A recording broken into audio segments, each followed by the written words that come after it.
Live from the Cactus Creek at Ibri, he is the king of prime time, Ghana's undisputed entertainment laureate, and still the youngest old man in Ghana. Put your hands together, show some love for the indefatigable KSM.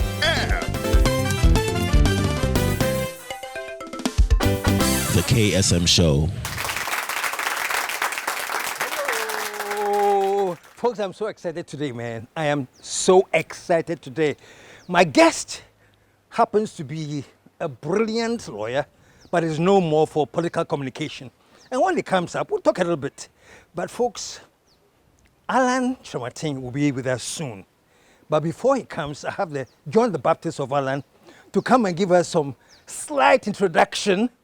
So, ladies and gentlemen, put your hands together and show some love like you've never done before to my good friend, lawyer Boabing Asamoah.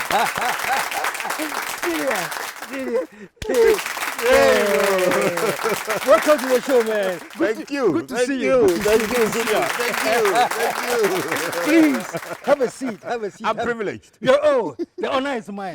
Charlie, the senior is in the house. We're going to take a short break. When we come back, I'm hanging out with the senior. We'll be right back.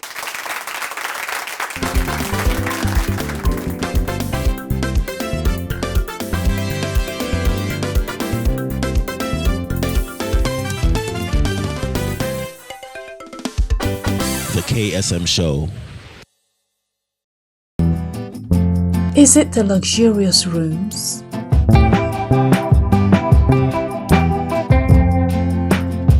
Or the serene green surroundings?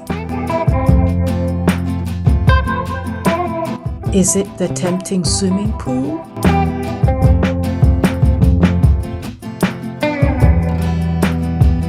Or the classy conference room? Or the cute gift shop?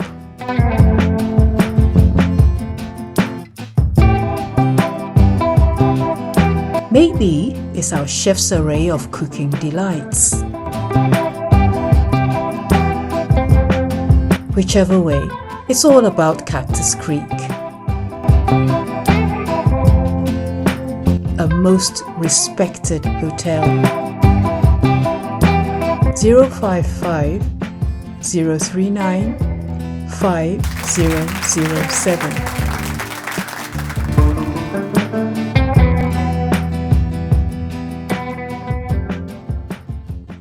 Yeah, Ibusia for a Yavram bin Moshe, leader of Common Sense Family Niye. Me can for the KSM show at the amount. Open program one, obetin yansasem critical issues. Ya dwene ho a ebeboa ye man ene ya brabo a the KSM show.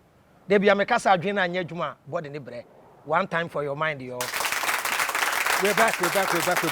And by the way, just before I begin, I know that I was calling him senior. I'm not 45 years. Why being a KSM senior? No. Let me explain something. If you go to Prampa College, we know each other as senior. So even though he was my junior, he's still a senior. So show some love one more time for senior. You know, President Kufo will address you as senior, and you address him back as senior. Very, very true. So, hey, senior. I'm saying, wow, I forgot why. Welcome to the show, man. Thank you. Welcome to the show. Thank you. We have a lot to talk about, you know. Of course, you are coming from the camp of Alan Shamatin. Yes. And so we have a lot to talk about. But before we get into that, you know, I know you're a lawyer by profession. You speak well, but you are known more for political communication. You were guru in the communications in the MPP. When did all of that start, your desire to talk for political parties? If I'm to trace it carefully, it goes beyond political parties. It's more aligned to leadership. Okay. Wherever I've found myself, I have been close to leadership, right from primary school upwards, school prefect, you know, those kinds of positions where you need to be an advocate for yourself and for others. And you need to take responsibility. Because speaking is responsibility. It is. Taking it on for everybody, particularly politics, is responsibility. So I kept finding myself in these spaces. In Ekwafo, I was hall president. Oh, you were hall president for Kwafo? Yes. Oh, yes. I didn't know that. So I'm a genuine farmer. Genuine farmer, a cocoa farmer, And that is when we came together and drove the process of helping set up the NPP through the Dankwa Buzia Club and stuff. All in the forefront, all engaging people, all talking to people. All, so I naturally drifted. Okay, so it's a natural drift. It's a natural drift. I'm a lawyer too. It's about advocacy. Advocacy means putting yourself forcefully forward in the right direction and being able to persuade people, inspire people, influence people to commit to the vision that you are sharing. Because if you're advocating and nobody is listening, it means you're not sharing anything. Yeah. So the output of communications, of talking, as you said, political communications, is to engage people and get them to appreciate what you're trying to put forward so that they are inspired to follow, commit to follow where you want them to go. Yeah. Okay. Yeah. How did you end up being in political communication for the MPP? A summary.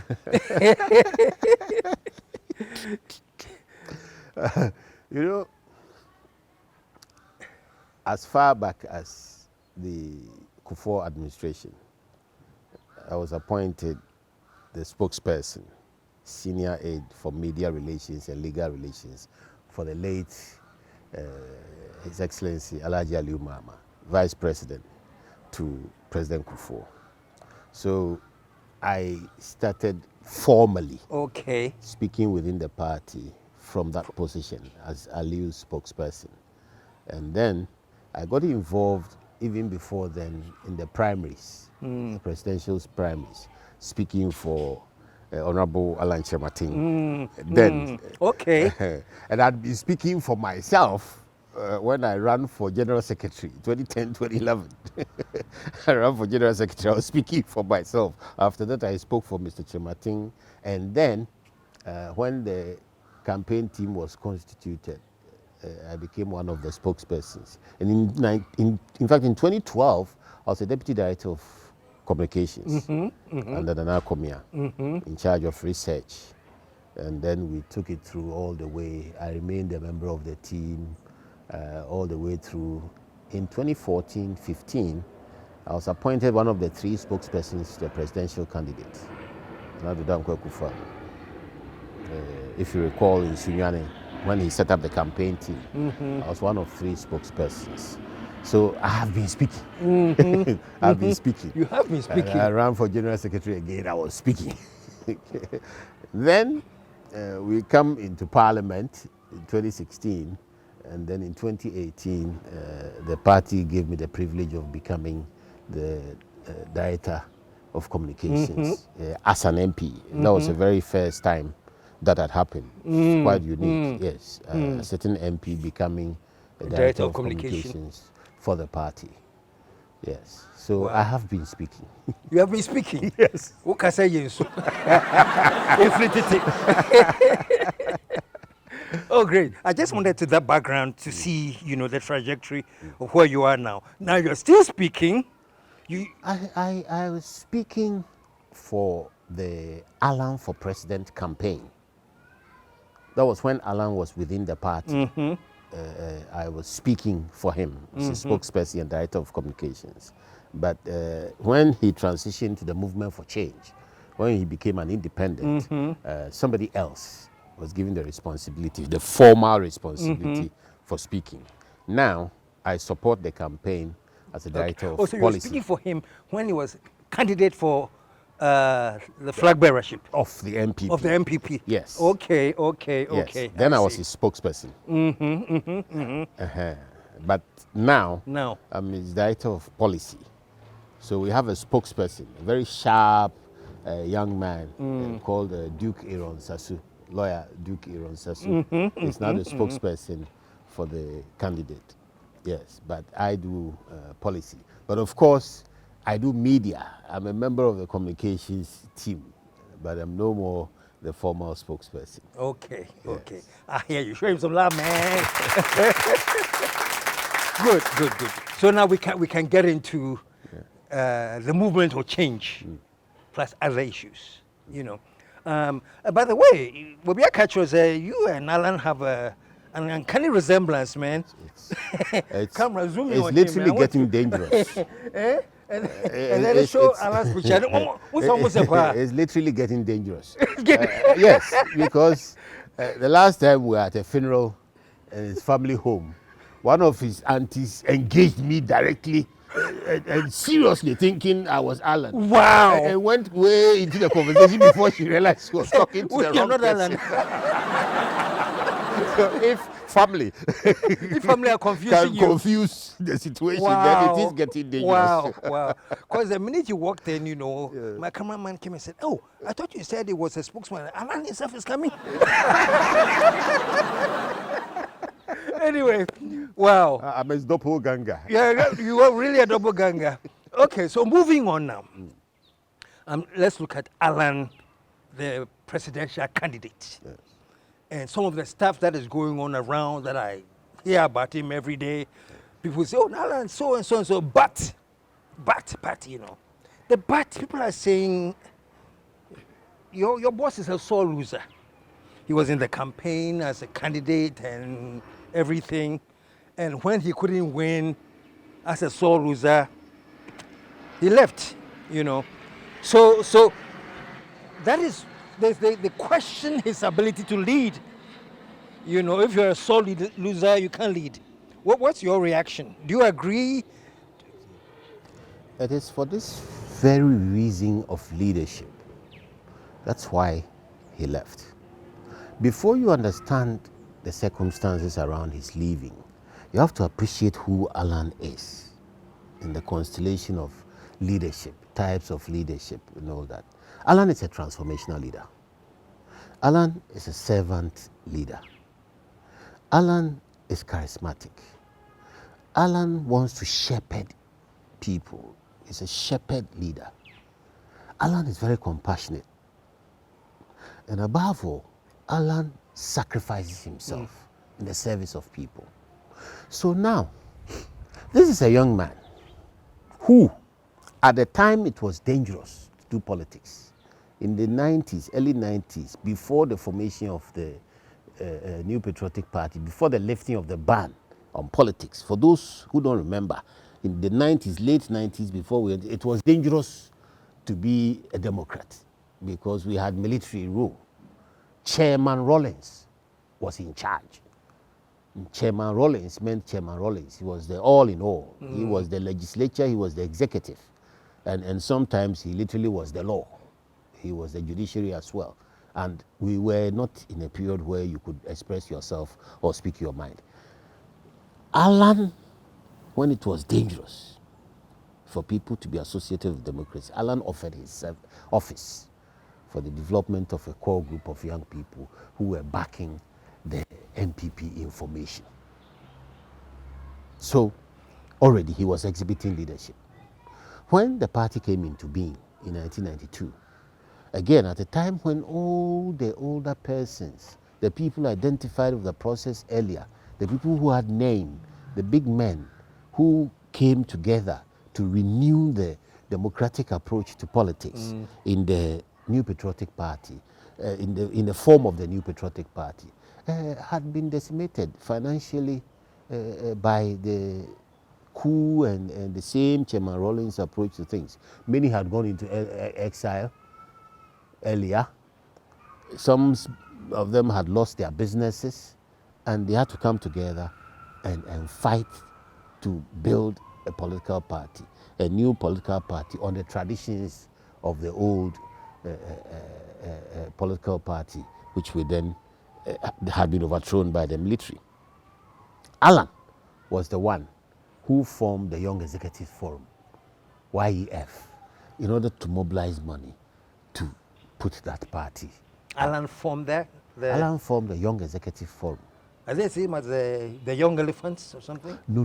That was different. Okay. The sorry. Young Executive Forum brought together serious businessmen. It included Kandapa, Siliadapa, McManu, Kwabena Japan, all those names who are now in the forefront of the government, and the late Baredu, they were all in there, and they were all under the tutelage of Alan. He was chair, and brought them together, and they supported the growth of the party with their resources. He stayed in the leadership of the party for several years, leaving the councils of the party in 2000 when we finally came into power. So he was on the economic committee, the youngest ever, sitting in the G.H. Mensah and all the gurus. So Alan has always exhibited leadership in his public life, in his private life, in his business life. In 1994, the YEF wanted him to run for president as a youthful president. Agitations around a youthful person running in order to confront Chairman Rawlings. It was a big thing at that time. So imagine it. In 1994, they wanted him to be president. He had to be prevailed upon to slow down. And it's recorded. Late lawyer Pierre Menka, it's in his memoirs. If I recall, it's page 169 or so, where he was asked to go speak to the young Alan to slow down and let the elders move forward. Otherwise, there would have been consternation. In that same 1994, Alan was recognized by Time magazine. The millennium was impending, the year 2000. And the hula baloo around the year 2000. Yeah, a lot of people thought the world was coming to an end. Yeah. So there was all this thing about what would happen after 2000. Time magazine, one of the most powerful magazines in the United States, worldwide, Time magazine identified 100 most influential people who they believed would impact the millennium in leadership. Alan was one of them. At that time, with Bill Gates, Condoleezza Rice, these are all people who were coming up, and Time was able to recognize them. And look at what Alan was recognized then by Time magazine? Time magazine in 1994 as a potential leader of the world post 2000. So the leadership thing, and this was not whilst he was in political power. Okay. Yes. So at that time, around that time, when he was transitioning from UAC, he had already gone into building businesses and enterprises for the UNDP, the United Nations. He had already become an international public servant focused on building businesses for indigenous people. So he started enterprise, Empretech in Ghana, if you recall. And then he was put in charge of Enterprise Africa, where he built Empretechs in 13 African countries. Indeed, to land on that, you remember Mandela? Nelson Mandela, one of the most powerful people, left prison and became president, celebrated Mandela. When he took over South Africa, it was run by white people entirely run by white people. Captains of industry, the economy, everything was in the hands of white people. Black people had been suppressed. Mandela decided to employ a panel of 7 experts to help him diversify the South African economy and empower his people, the black people, to participate in the economy. 7 people. Alan was one of them. In 1994. And after the panel had finished its work, he alone was recalled by Mandela, and he set up a sort of enterprise South Africa. So if today black empowerment is flourishing in South Africa, and there are businesses, there are billionaires, millionaires. Alan had a hand in it? Alan had a hand in it. So I'm saying that he's always been a leader. So if South Africa has a large population of black businesses, black millionaires and billionaires, Alan has a hand in it. So if he did it for South Africa, why can't he do it for Ghana? That's the kind of leader we are looking at. He creates things. So this same Alan in MPP, fast forward from 1994. In 2008, he decides to run for president. 17, including him, other people in the New Patriotic Party, believed that they could be president after His Excellency President Kufuor. So they ran for the nomination. Out of 17, who would have thought that? But he came second out of the 17. And it was a wide gap between him, Nanado, and the rest. He had over 700, Nanado had over 1,000. The next one, Alhaji Aliyu had 146, and the rest were in the double digits below that, out of the 17. So it shows you the strength, the belief, the trust the people had in him at that time. And he then did the most gentlemanly, what I would call the most leader-like thing. He conceded the space to Nanado in order to keep the party together, in order to give the party a fighting chance, rather than insist on competing to the very end. So though he had a legal right to go for a second round, he said no. He conceded. Let my big brother go. Then Nanado became the candidate. Alan followed him faithfully throughout. And we get to the point where he comes in the last election as a candidate. And then we start finding that things are not going the way they should. I'm now dealing with this sore loser matter. You have said a very interesting background to establish his leadership way before this. Exactly. So but you're saying that, so the sore loser part. This is a man who needs to express his collective experience, his God-given talent, for the benefit of the people of Ghana. And he has to go through a door, through an artificial door, in a company of which he's been part. But the process that he conceded, the process he participated in and conceded to a fellow fairly, in order to ensure that the party remained united around its principles, now turns round to begin to mismanage the process. So that process was not fair. The process was not in consonance with the principles that Alan subscribed to. When the MPP was started, when he held Form YEF, when he attempted to run for president in 1994, when he ran in the primaries in 2008 and conceded, the rules, the processes, the methodology, everything this time had been skewed in favor of one person in one direction. And clearly, to continue to accept that would mean that he will be denying Ghanaians of their leadership intent, because it is only one door. The New Patriotic Party is one door. There are other political parties. Then there is also the door where you offer yourself to the people directly. That's the door of the independent.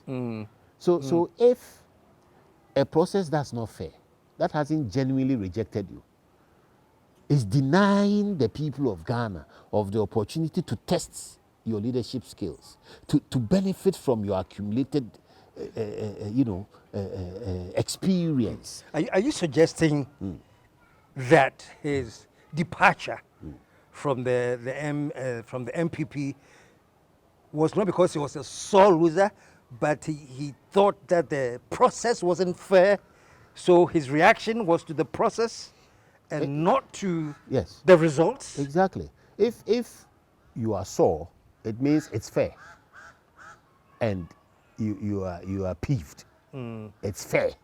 You don't appreciate that you must accept what's fair. That is when you are a sore loser. Okay. But when it's not fair, when the process is twisted, and the process was twisted right from the beginning, right from even the setting of the date itself was a problem.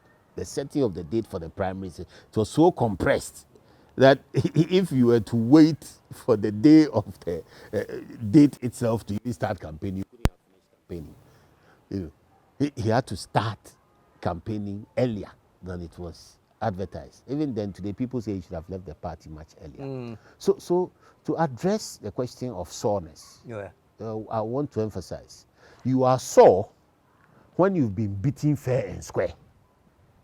and you refuse to accept it, and That's you what you- skulk, okay. you hide in a corner and cry.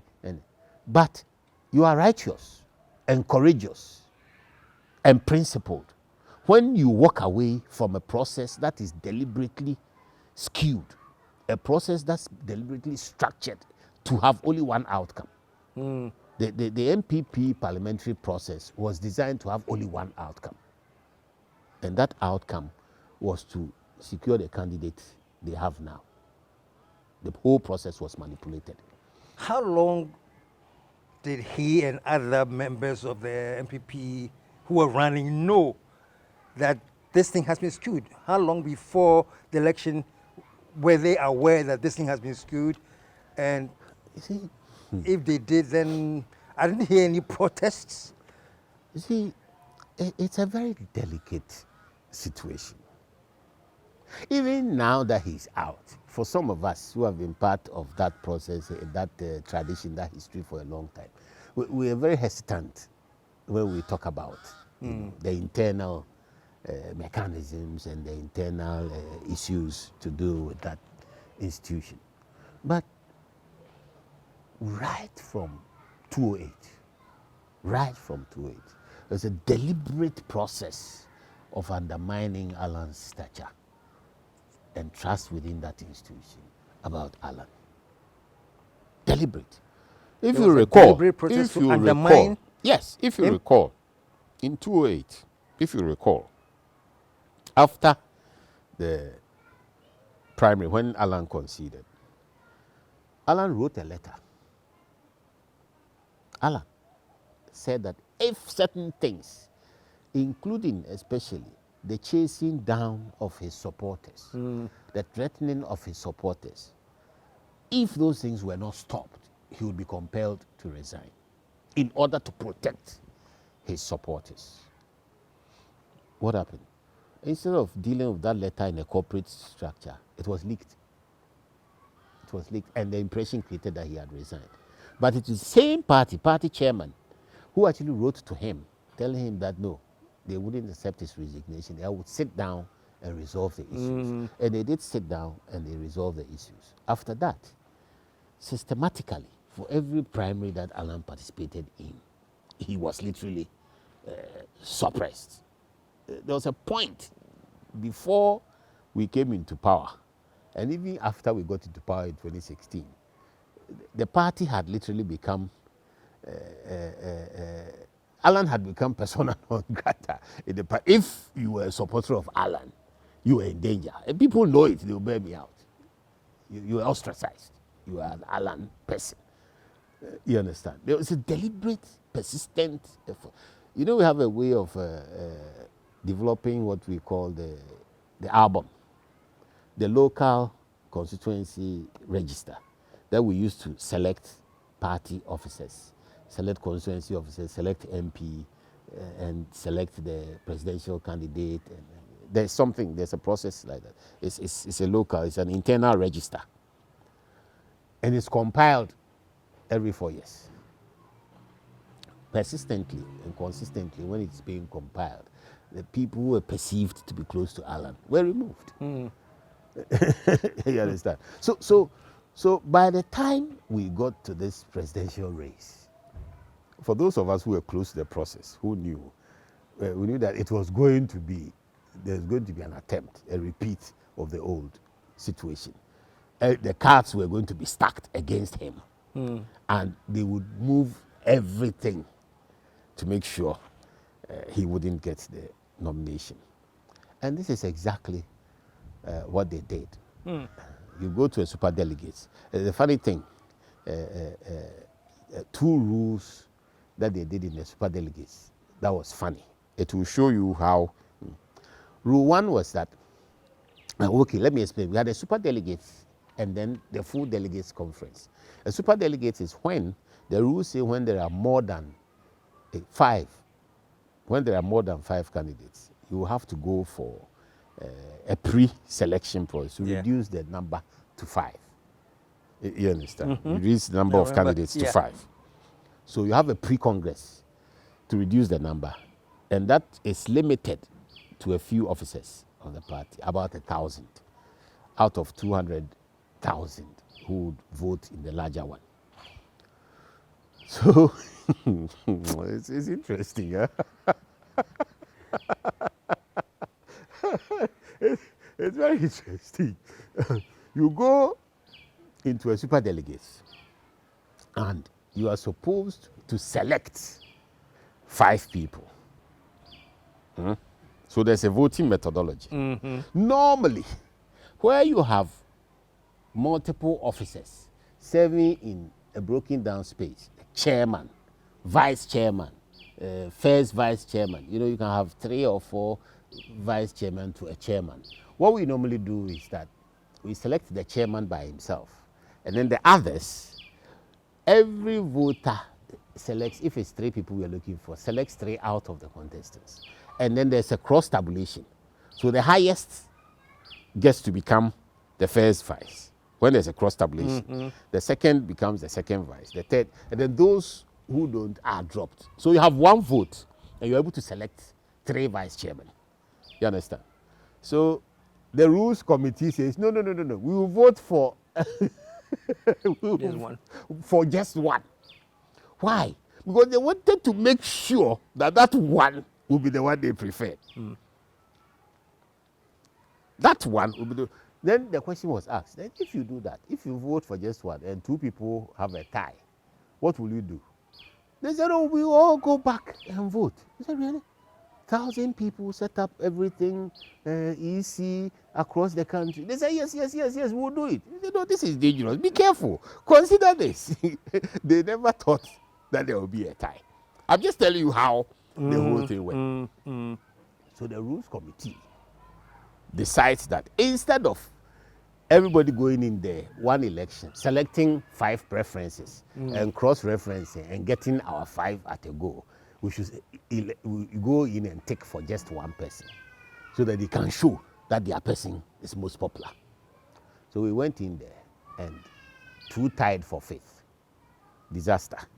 Because now you have to invest in mobilizing the entire country to come and determine who becomes 5th. Meanwhile, you have the result you want. You've demonstrated that your man is the lead, in the lead, is popular. What did they do? They go back into a room and announce overnight that only a few of them will vote to break the tie. You're changing the rules every step of the way. And it's getting more exciting. We are forced to take a commercial break now. But when we come back, we'll take it from there. And then I also will ask you that if considering everything you have said, if he had won, he would have continued in the same. We'll get to that. But let's take a commercial break. When we come back, he's still in the house. Cynthia is here. We'll be talking. We'll be right back.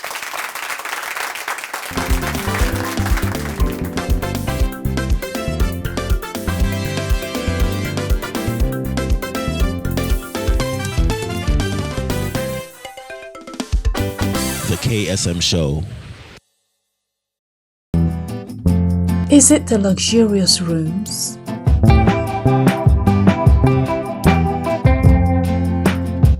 Or the serene green surroundings?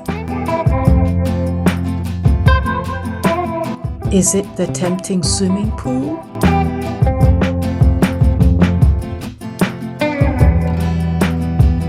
Or the classy conference room? Or the cute gift shop?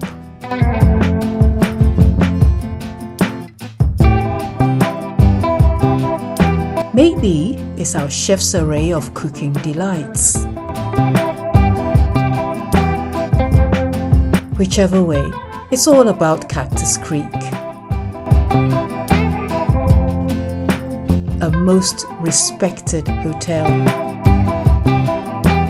055 039 5007.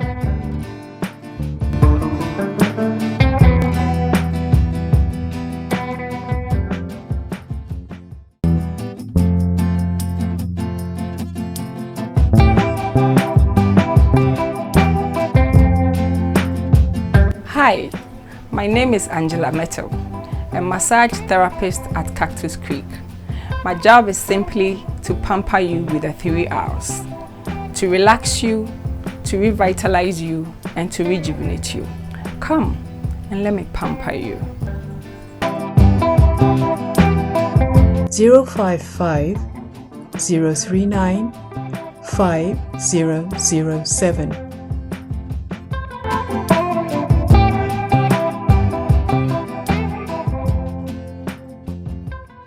Most of you are loving my jacket. Mr. Sao, I am if rough.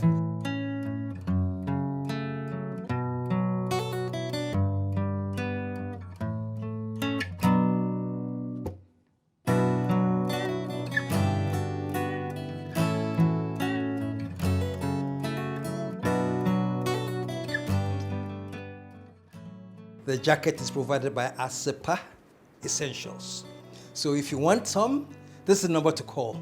0247 661983. So call KSM and get yourself a pretty decent jacket.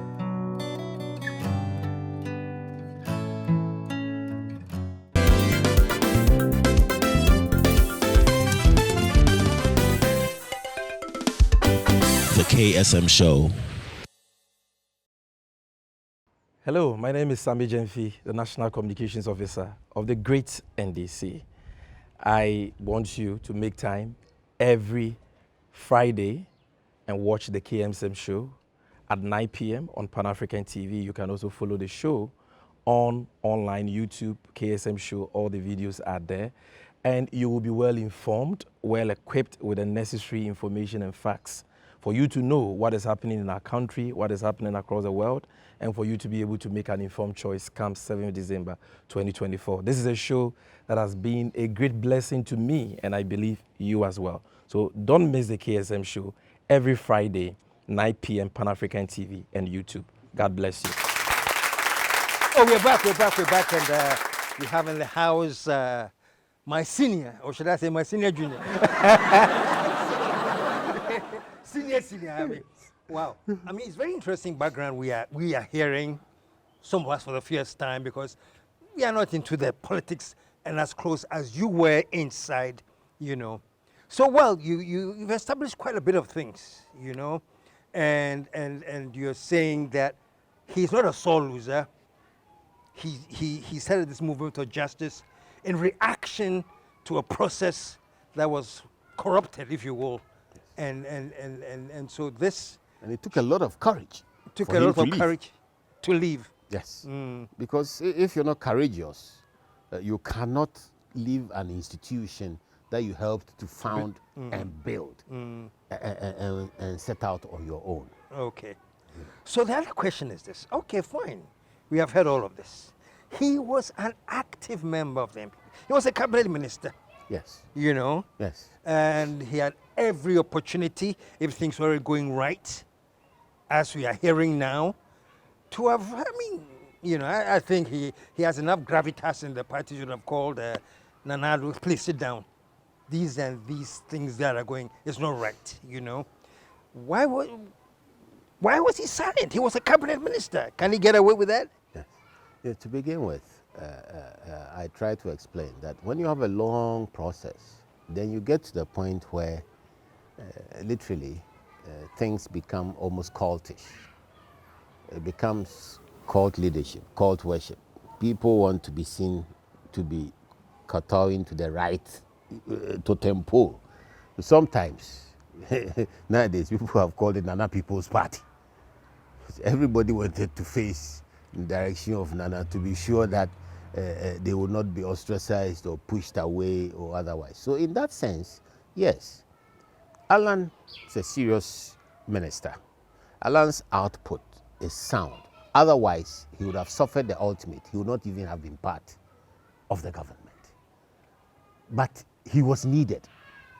He was needed in the government. That's why he was used. He was needed because he is a transformational leader. Alan is the one who, from Kufuor's era, has helped to transform the Ghanaian economy to the limited extent that it has even been touched by transformation. And if we go back to his ambassadorial days, when he became ambassador, in 2000, he became an ambassador. He left the UN job and became an ambassador to Washington. He achieved, and I'll just focus on 3 or 4 extremely significant things. One, he persuaded Ghanaians who had capital and were associated with the oil trade in America to bring capital together and lead a process, a credible process, which found oil in commercial quantities in Ghana. We had been doing it for years. Salt Pond, GMPC and the Chachuchi Kata. Chachu brought an oil rig. In the end, he was dissipating the money on salt mining and gold mining and all manner of things. He didn't find oil in commercial quantities. Alan sitting in Washington managed to bring together the business experience. It shows how creative and how transformative a leader is. So Ghana's component of the oil industry, as we have it now, is because of the diligence he exhibited as an ambassador to persuade Ghanaians to mobilize capital and invest in their homeland, Ghana, and take These were the risk. Ghanaians in the US who went to the oil business already? Yes, Ghanaians in the US who are associated with the oil industry, who understood the industry, and who were prepared to take the risk, because white people were coming and leaving. Hunt and all those, they came and they explored and they left. So what did he do differently with the Ghanaians? That is the transformative leadership part of him. The persuasiveness, the ability to create frameworks in which captains of industry find their space, their niche. It's like the automobile industry he's created. I mean, not to go ahead of myself.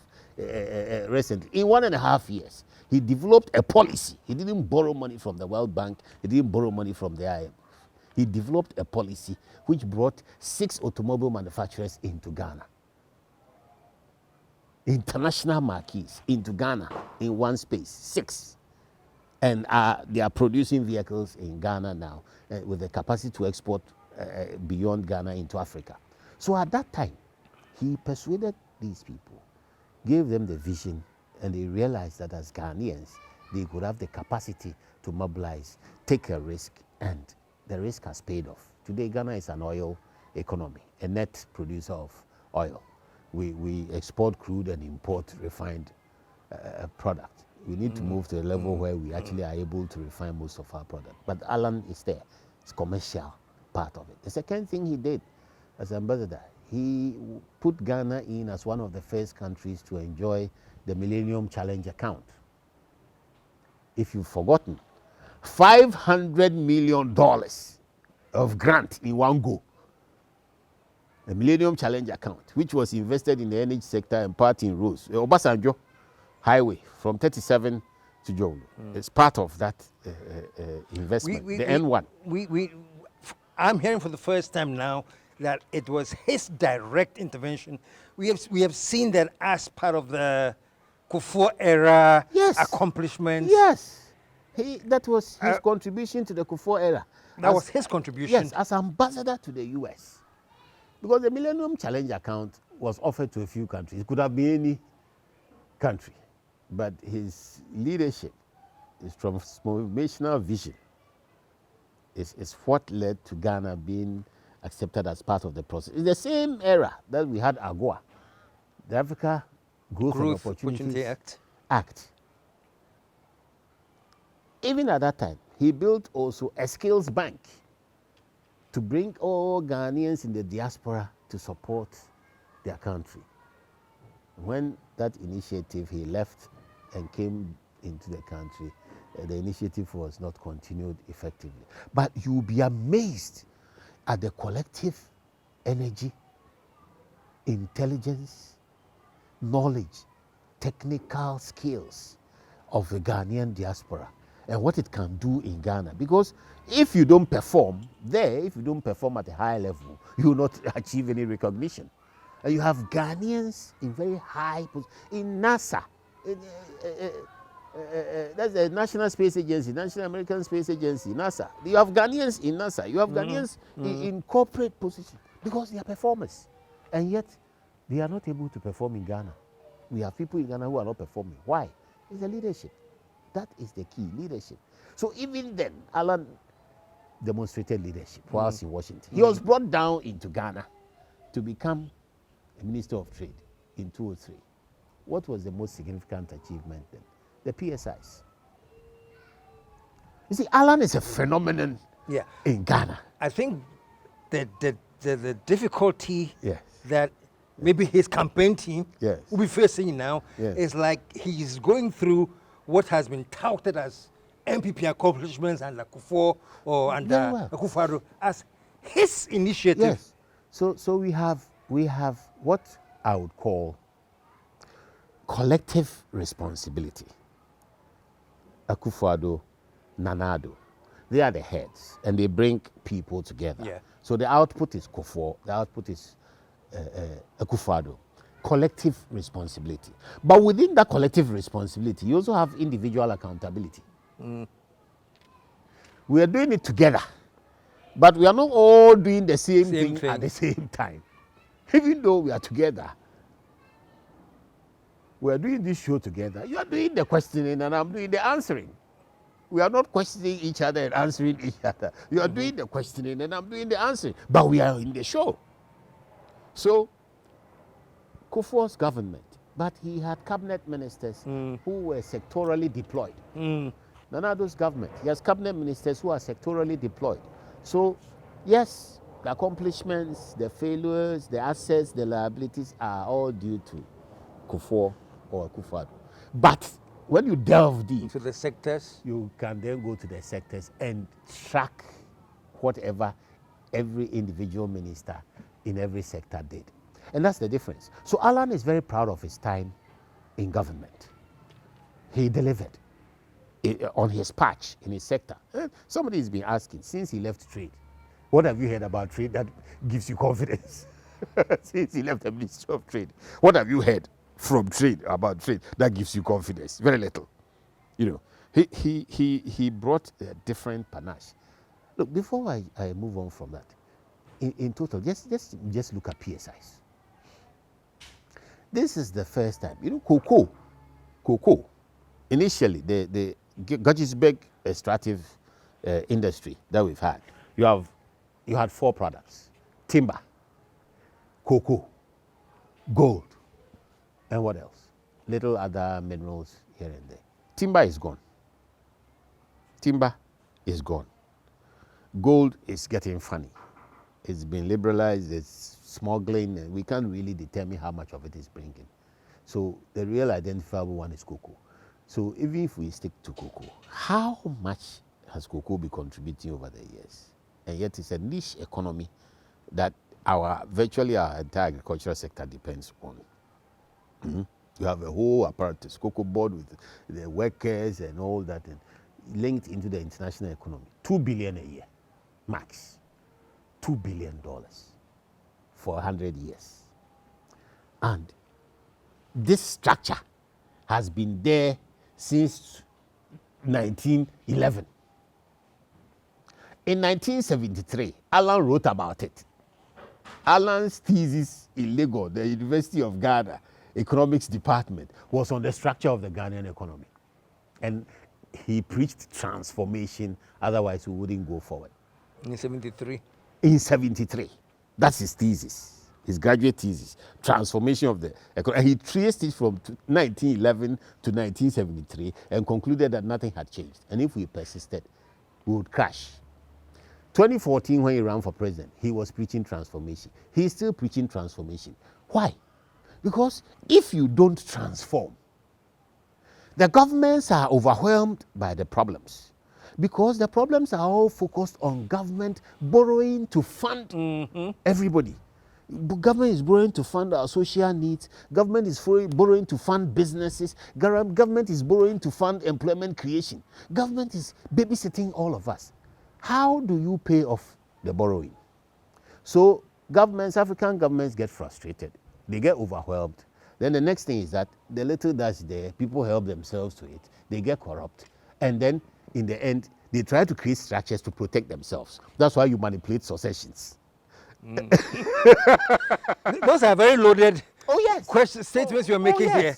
Yes, they come in for lack of transformative leadership, for lack of a vision to change the economies they inherit, they fall into the debt trap. They also borrow to fund the things government find difficult to fund. Roads, long gestation period. You borrow money to fund a road. How will the road generate the money for you to pay the debts back? Then you borrow money to pay your debts, which is where we are now. So when that happens, it gets to the point where you realize you can't solve the problems. When there's a little something passing by, you block it. And then you realize that time is up. You have to go. So when you are daring, you extend your time because you don't want to leave for people to either find out or to leave whatever is there to other people. Well, you know that they can't do anything anyway. If you are not that bold to change the law and you want to move on, then you try to protect your back by putting in a preferred candidate. Are you suggesting that's what's happening now? But it's obvious. It's obvious when you handpick a successor who is totally incapable of managing the process, then it's obvious that that's what's happening. You know. So in effect, Alan contributed his bit. Alan changed this economy because of the four things he did, which is the example I want to use in the PSIs, as compared to Cocoa. We went HIPIC. Cocoa went HIPIC. So he said, Mr. President, if you don't do something, you will lose out. Cocoa and HIPIC, you will not leave a legacy. Let us diversify this economy. Let us restructure this economy. Let us transform this economy by identifying 4 product areas that originate from Ghana and yet can be adapted to bring you foreign exchange. They are tradable commodities. So cassava. And why cassava? Cassava comprises 22% of the edible crop, agricultural crop that we...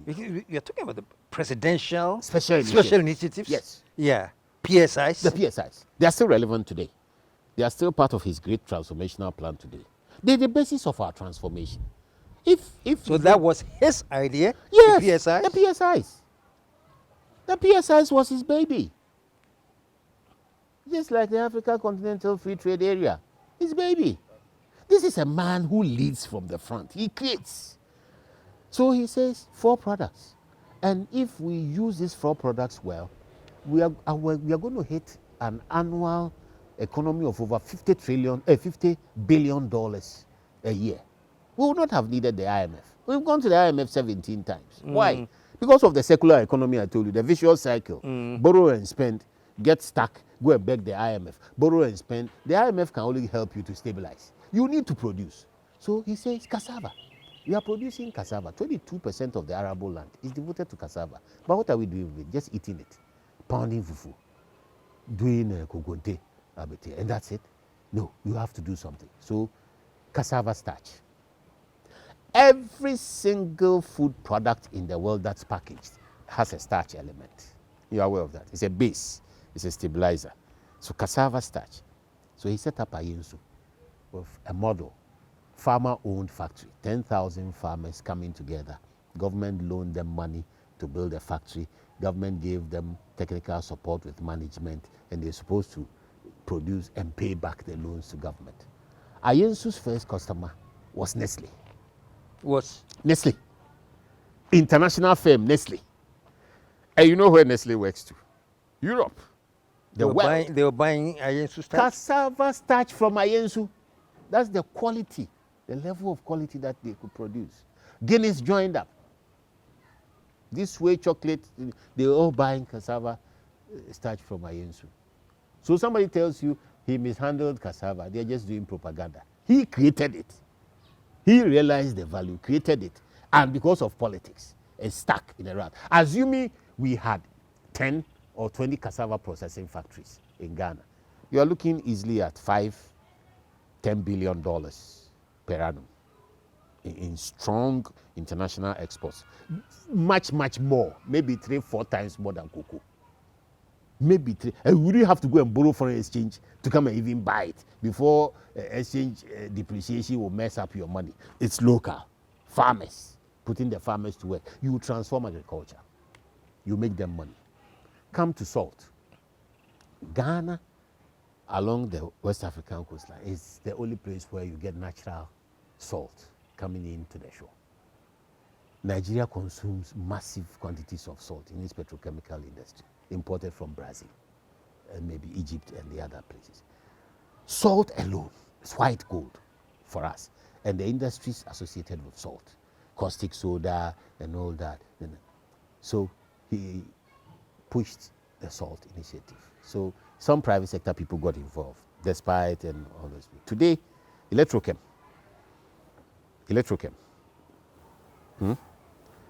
says, it told a parliamentary committee that he's invested $88 million in salt in the Songo Lagoon. If it wasn't viable, would he have done that? No. Salt can overtake cocoa. Salt. Easily. And it was part of the PSIs. So cassava, food starch, salt, oil palm. Malaysia makes $20 billion a year from oil palm. And they took it from here. They took the technology from here. And by the time we were all independent. Everything to do with the palm tree, Malaysia processes into something that they can sell. Everything. What are we doing here? We are still doing a benkwan and palm wine. You know. Let me chip this in right here, you know, because I'm listening to you, PSIs and all these amazing things that coming from you were initiated by Alan. Yes. You know, most of the things, if not all, are under the MPP umbrella being celebrated as what the MPP did. What kind of challenge do you have as the Alan team, all of a sudden projecting that things that you guys celebrated that are under the MPP accomplishments were all actually initiated by Alan? Does it look like the story now? All of a sudden, you're coming up with this. Indirectly, you are speaking to the question whether or not he should still have been leading the MPP and then benefiting from what he helped the MPP achieve. Frankly, I personally believe that Alan would have had a difficulty running the MPP credibly at this time.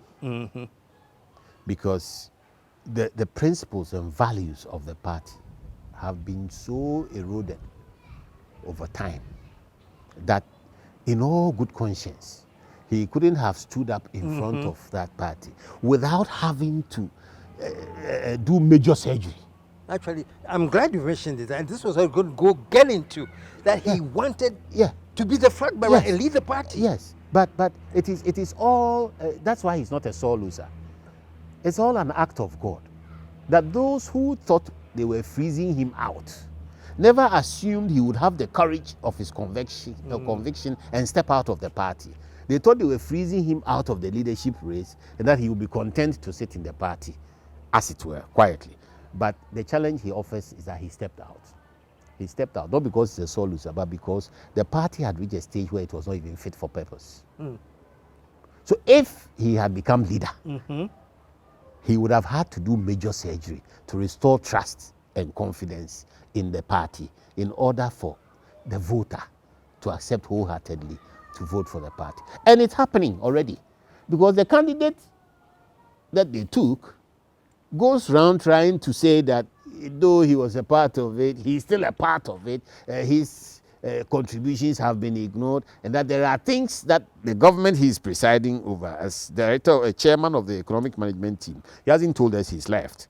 He's still chairman of the economic management team. He tells us that when he is voted into power, he's going to change the things that he's presiding over now, including repealing some taxes and, you know, but he's sitting in there now, taking part in those decisions. You understand? So he himself is under pressure. The issues about high-handedness and corruption and all that, those are all issues that put pressure on a leader of integrity, on a transformative leader, on a leader of vision, and a leader of competence. You have to distance yourself from all that. So he has a clean slate. But you asked a legitimate question. These things that we are touting that he did are MPP things. Very well. The beautiful thing about Alan's accomplishments is that he didn't become Alan merely as a politician. These accomplishments of his within the MPP are a continuing trajectory of part of his natural career development.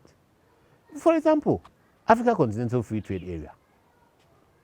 This is the second biggest thing to happen to Africa since the OAU, Organization of African Unity, which has now turned into the AU. That was meant for political unity. We are still struggling to get there. But beyond politics, it's economic unity. That is what brought Europe together, the European Economic Community. Right? And as the European Economic Community grew, borders were gradually brought down, and then you ended up with the Schengen community in Europe. You could use one visa to enter Europe from one entrance and exit the other. So there's a sense that economic community brings people together in a common interest. And then political union automatically follows. We chose to do political union first. We're struggling. But since the OAU in 1963, Alan in 2012, the Africa Continental Free Trade Area is the first effort. And at that time, he wasn't in government. He wasn't in government. He had left the government. We had lost power to the NDC. The Kufuor government had lost power to the NDC. The UN came calling and said, can you help us? Can you do something about trade in Africa? So he led a powerful team. He shaped the vision. He supported the technical process. And the result is the Africa Continental Free Trade Area. The beauty is that when it got to fruition and we were going to headquarter it and operationalize it, he had become Minister of Trade again under Nanado's government. So he took off where he left off. And we have the headquarters in Africa, in Accra. And every single head of state in Africa is saying that that's the future of Africa. At this time, the Africa Continental Free Trade Area. Because if we can turn even 50% of what we are trading with Europe back into Africa, how much are we doing amongst ourselves? 3%? 3%. Maximum 13%. Some of the statistics say 13%, some say 3%. But a market of $1.2 trillion even now is a market that is entirely turned towards Europe. And we are seeing the Goggisberg era. We are exporting extractives and raw food and importing. Yeah. So assuming we process, assuming we industrialize, which is what Alan is about, then it means that we are internalizing the foreign exchange. It means that we are internalizing the technical skills. It means that we are creating the markets that will create jobs for our youth. By 2030, 60% of our population on the continent will be youthful, below 35. What are they going to do if we don't industrialize and internalize jobs and employment? That is what Alan is about. So Alan was not made by the MPP. Just to answer your question, that how are you going to market him as an independent if his accomplishments depend on the MPP? They don't depend on the MPP. He contributed substantially to the success of the MPP. And outside the MPP, he always employed himself, his leadership skills, which were recognized. Do you know he almost became Director General of the World Trade Organization? There are 4 powerful international public servant positions in the world. 4. The General Secretary of the United Nations, where Kofi Annan honored us. The Managing Director of the IMF. President of the World Bank. And lastly, the Director General of the World Trade Organization. He almost, but for internal politics in Africa, almost became that. So you can see that he has something to share. Show some love, man. We have come to the end of this section. See, we have to continue small because I'm listening. You know me, I listen. But I want to get into, okay, we have heard everything. You're telling us now that all these amazing things are his vision. How is he going to translate that to become the next president? How serious is that agenda of him becoming the president as an independent? Will that work? But folks, we have to do that in the next session. So folks, stick around. For those of you watching online, just tomorrow, we'll continue with this. So until then, we are out of, let the whole world say, yeah.